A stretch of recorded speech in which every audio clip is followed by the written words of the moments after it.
ધારી નગરપાલિકાની કામગીરી સામે થયા ઘોર આક્ષેપો। નગરપાલિકા જ્યારથી અસ્તિત્વમાં આવી ત્યારથી લઈને આજ દિન સુધી સતત રહે છે વિવાદમાં। નગરપાલિકાની કામગીરી પૈકીની પાણી વિતરણની કામગીરીમાં પણ લોલમલોલ। પાણી છલકાઈને મેન બજારમાં જતા કાદવ કીચનું સામ્રાજ્ય। સ્થાનિક વેપારી અજયભાઈએ નગરપાલિકાની ઉપર કર્યા આક્ષેપો।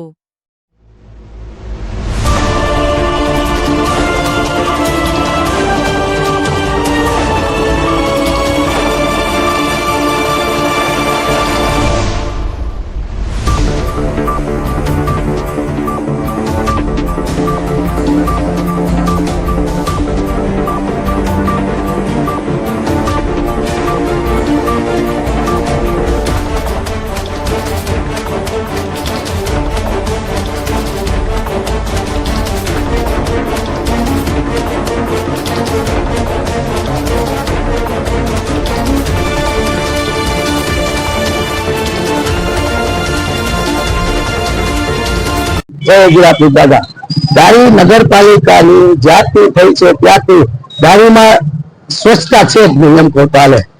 ધારીમાં ગ્રામ પંચાયત હતી ત્યારે જીતુભાઈ સરપંચ અને ઉપરભાઈ વાળાએ દુકાને ઘરે ઘરે ડસ્ટબિન આપેલા છે।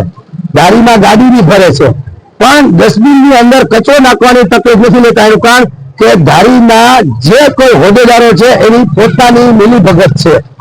એ લોકો કોઈ જાતનો દંડ કરતા નથી। આજે મુંબઈમાં મેં પોતે આજથી 22 વર્ષ પહેલા દંડ ભર્યો હતો। હું મીઠો માવો ખાતો તો એક જ પિચકારી કરી મેં 251 ની પોચ રેલી લીધી। એમ ધારીમાં તમે એક જણાની પોચ ફાડશો અને એક જણો 20 જણાને વાત કરશે, 20,000 ને વાત કરશે। તો આ રીતના ધારીમાં કરવાની જરૂર છે। બીજા નંબરમાં છેલ્લા 3 મહિનાથી હું કહું છું કે આ ખાડો બુરો ધારીમાં પાણી જયારે એકાત્રા નળ આપે છે, આખી કોળીપા શેરી વાળા નળ સંડાસની અંદર મૂકી દે છે અને પાણી રોડ ઉપર આવે છે। ગામડેથી દોડ્યા આવ્યો હોય, બહાર ગામથી દોડ્યા આવ્યો હોય, એને છાતા ઉડે છે, એના કપડા ખરાબ થાય છે। તો મહેરબાની કરીને તમે લોકો જાગો। ધારી નગરપાલિકા થઈ ગઈ છે હવે, અને ધારીનું નામ મોટું છે મુંબઈમાં, અને મુંબઈના માણસો અહીં આવી અને આ હાલત જોયે તો એને ધારીમાં દાન કરવાનું મન ન થાય। મેં ગુરુઓના ભાઈ તરીકે આ જાહેરમાં વાળું એ વ્યાજબી વાત છે। અમે મુંબઈમાં 90 માળના બિલ્ડિંગ બનાવતા હોય ત્યાં અમને નહીં તકલીફ પડતી હોય, આજુબાજુ નહીં હેરાન કરવા વાળા હતા, પણ અમે એને પ્રેમથી સમજાવીએ। 3 વાર ભાઈ સાહેબ કરીએ, પછી 4થી વાર અમે અમારી રીતે અમારું શસ્ત્ર ઉગાડ્યું અને એને દબાવીને બેસાડી દઈએ। એવું ધારીમાં મારે ન કરવું પડે એટલે હું તમને બધાને પ્રેમથી કહું છું, રિક્વેસ્ટ કરું છું। મારા વડીલો છો તમે, કદાચ મારાથી નાના હોય તો મારા દીકરા સમાન છો, તમે પ્રેમથી કામ કરો અને તમને સરકાર પૂરેપૂરું વળતર આપે જ છે। મારે ધારી નગરપાલિકાના પ્રમુખ નથી બનવું, મને બિનહરીફ અત્યારે કોઈ છે નગરપાલિકાના પ્રમુખ બનવાનું।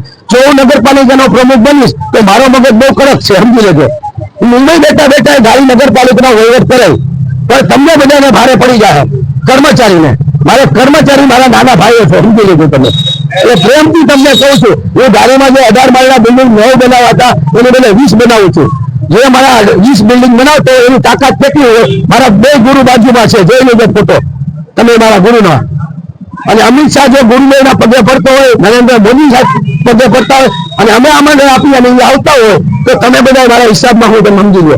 પણ હું તમને રિક્વેસ્ટ કરું છું, તમે નાના ગામમાં રહો છો, નાના ગામમાં તમારે રહેવાનું છે, તમારે મુંબઈ 1,80 લાખ ગાંડા છે રૂપિયા કમાવામાં, ત્યાં તમને કોઈ તમારું કામ નહીં, તમારે ધારીમાં જઈએ તમારે, સમજી ગયા। એટલે તમે મહેરબાની કરીને છેલ્લી વાર અમારો વિડીયો છે, હવે વિડીયો નહીં આવે, સીધી કાગળિયા જ આવશે અને બદલીના ઓર્ડર આવશે।